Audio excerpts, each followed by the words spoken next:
Les forces de l'ordre britannique veulent sévir contre l'extrémisme de droite, en signalant les sources de radicalisme, comme William Shakespeare et le Seigneur des Anneaux.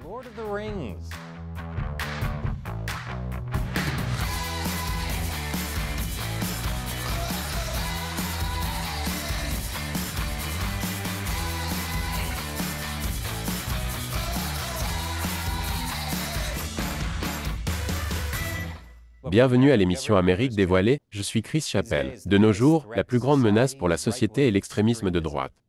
C'est du moins ce que certains médias ne cessent de nous répéter. De nombreux pays occidentaux veulent faire quelque chose à ce sujet, y compris le Royaume-Uni, et ils s'attaquent directement à la source de l'extrémisme. La télévision et la littérature, y compris des œuvres aussi néfastes que Shakespeare et les sitcoms familiales britanniques. Vous êtes surpris? Vous ne devriez pas l'être. Tous les extrémistes britanniques ont commencé par regarder le bureau. Ricky Gervais est un problème depuis le début. Le programme de lutte contre le terrorisme qui a désigné Shakespeare comme littérature d'extrême droite s'appelle Prevent. Ce programme vise à lutter contre l'extrémisme lorsque le terrorisme s'inspire d'idées extrémistes. Comme les idées extrémistes que l'on trouve dans Roméo et Juliette, une pièce qui raconte comment le pouvoir de l'amour peut vaincre la haine. Prevent est l'un des 4 piliers de Contest, la stratégie antiterroriste du gouvernement britannique. Il s'agit d'un programme national de sauvegarde qui soutient les personnes qui risquent d'être impliquées dans le terrorisme par le biais de la radicalisation. Prevent agit par l'intermédiaire d'une subdivision appelée Unité d'information et de communication de la recherche. La RICU a été créée en 2007 sur le modèle de l'Information Research Department, une unité de propagande gouvernementale qui a été active de 1948 jusqu'à sa fermeture en 1977. Mais RICU ne fait pas de propagande, oh non. Au contraire, il promeut la communication stratégique pour provoquer un changement de comportement et d'attitude, en mettant en œuvre des contre-récits contre les idéologies dangereuses. Au fil des ans, la communication stratégique de RICU s'est beaucoup concentrée sur la lutte contre les organisations islamistes, en particulier celles comme Al-Qaïda et ISIS. Cela a valu à Prevent de nombreux problèmes avec les groupes de défense des musulmans et des droits de l'homme, qui ont fait valoir que le RICU ciblait injustement les musulmans. Le gouvernement britannique a donc demandé à Prevent de commencer à se concentrer sur l'extrémisme de droite. Un document du RICU conclut que l'organisation doit surveiller les médias qui encouragent les sympathies d'extrême droite. Prevent a donc dressé une liste, et apparemment, elle comprend une tonne de classiques. Les œuvres complètes de William Shakespeare figurent parmi les textes clés listés pour les suprémacistes blancs. D'autres géants de la littérature, comme Edmund Burke, Rudyard Kipling, Geoffrey Chaucer, John Milton et Alfred Tennyson, ont également été distingués. Donc, à peu près tous les auteurs britanniques que vous avez lus en cours d'anglais. Ce qui est logique. Après tout, tous les terroristes extrémistes violents ont suivi des cours d'anglais. Qu'est-ce que tu lis, Cathy? C'est Hamlet? Tu poses cette ordure tout de suite. Il semblerait que le RICU ait repéré un certain nombre d'autres ouvrages susceptibles d'alimenter l'extrémisme, tels que Le Seigneur des Anneaux de J.R.R. Tolkien, Le meilleur des mondes d'Aldous Huxley, 1984 de George Orwell, et d'autres encore. Comment peut-on dire que 1984 encourage l'extrémisme? Pense-t-on que Grand Frère est le héros de l'histoire? Un certain nombre de films et d'émissions de télévision figurent également sur la liste. Parmi eux, Oui Ministre, au cœur de l'action. Zulu et le château de cartes. La version britannique des années 90, pas la version américaine. Même l'émission de la BBC Les Grands Voyages en chemin de fer britannique a été signalée, sans doute parce qu'elle était présentée par l'ancien député conservateur Michael Portillo. Ou peut-être parce qu'elle parlait de trains. Des trains de droite et d'extrême droite. La liste du RICU couvre à peu près tout ce qu'il soupçonne de plaire aux extrémistes de droite. Quelle est la prochaine étape? Le gouvernement britannique va-t-il commencer à signaler les mêmes? Vous savez quoi? C'est probablement déjà le cas, car il est clair que les mêmes radicalisent les gens.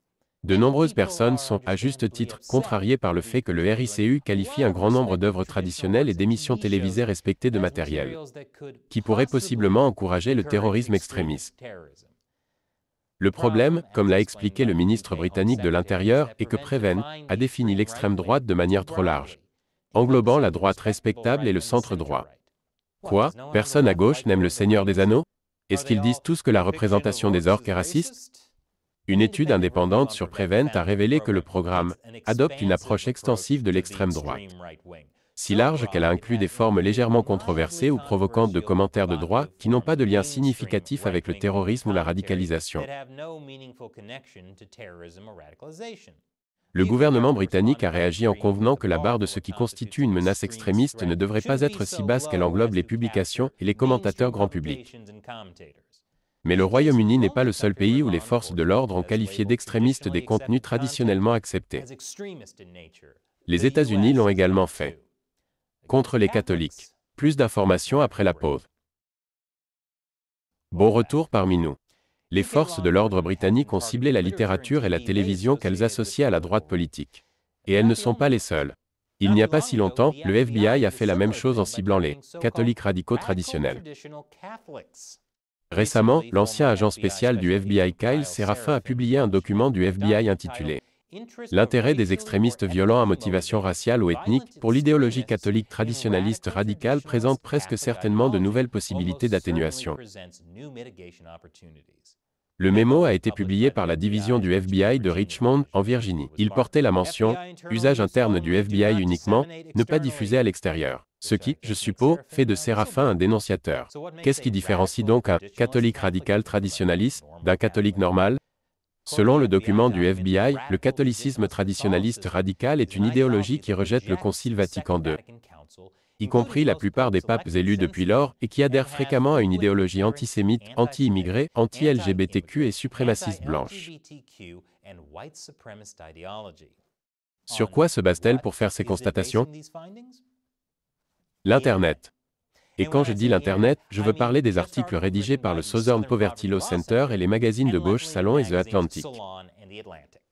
Le SPLC qualifie les catholiques radicaux traditionnels de « plus grand groupe d'antisémites sérieux en Amérique », qui adoptent également des idéaux sociaux extrêmement conservateurs en ce qui concerne les femmes. Mais ce type d'accusation est motivé par des considérations partisanes et ne s'appuie que sur très peu de preuves ou de contexte. La SPLC a l'habitude de qualifier les groupes conservateurs de groupes haineux. Chaque fois qu'il y a un désaccord sur des sujets controversés concernant la communauté LGBTQ, l'immigration et d'autres questions.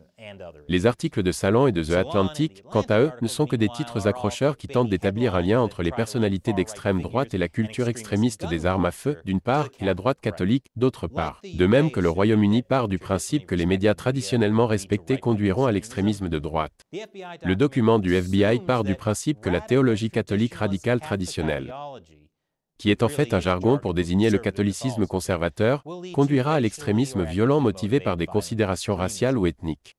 Il implique même que le FBI devrait espionner les catholiques à l'aide d'informateurs et des médias sociaux. Il y a beaucoup de choses qui ne vont pas. Comme l'explique George Hill, analyste superviseur du renseignement du FBI à la retraite, le mémo est mal documenté par des sources qui utilisent des données non corroborées pour tirer leurs propres conclusions et n'est pas conforme aux directives de publication du FBI. Le FBI devrait notamment savoir qu'il ne faut pas citer le Centre de droit de la pauvreté du Sud, puisque la direction du renseignement a publié des lignes directrices interdisant aux analystes de s'appuyer sur ce centre. Les notes du FBI sont censées citer des informations recueillies auprès de sources humaines et indiquer qu'un crime est en préparation ou a déjà été commis. Le FBI n'a pas pour mission d'émettre des hypothèses générales selon lesquelles les convictions conservatrices conduiraient au terrorisme intérieur. En fait, on peut soutenir qu'en établissant le profil d'un sous-secteur religieux entier, le FBI viole la clause de liberté de religion du premier amendement. Ce qu'il fait risque de passer de la simple protection des Américains à la définition de ce que les religions doivent ou ne doivent pas enseigner. Le FBI a annulé sa note après qu'elle ait été rendue publique. Mais il n'a pas échappé à l'eau chaude. Des hommes politiques comme l'ancien vice-président Mike Pence et le gouverneur de Virginie Glenn Youngkin demandent des réponses sur la note du FBI. Sans surprise, les catholiques veulent également des réponses. La note du FBI a peut-être été annulée, mais le problème est qu'elle a été envoyée en premier lieu. Il ne s'agit pas d'un employé du FBI qui aurait eu un parti pris politique. Pour qu'une note de ce type soit imprimée, il fallait que le principal avocat du bureau du FBI à Richmond l'examine et en approuve la publication. L'unité antiterroriste de Prevent UK et le FBI lancent des filets assez larges. Ils devraient savoir que ce qu'ils font ne fera qu'accroître la colère et la méfiance des gens à l'égard du gouvernement. Ce qui est bien plus susceptible de donner naissance au terrorisme extrémiste que William Shakespeare. Qu'en pensez-vous? Laissez vos commentaires ci-dessous. Et si vous aimez cette émission, n'oubliez pas que nous dépendons principalement du soutien direct de téléspectateurs comme vous. Il suffit d'$1 par épisode sur notre site de financement participatif Patreon. Visitez patreon.com/americauncovered pour en savoir plus. Cliquez sur le lien ci-dessous. Encore une fois, je suis Chris Chappell, merci d'avoir regardé Amérique dévoilée.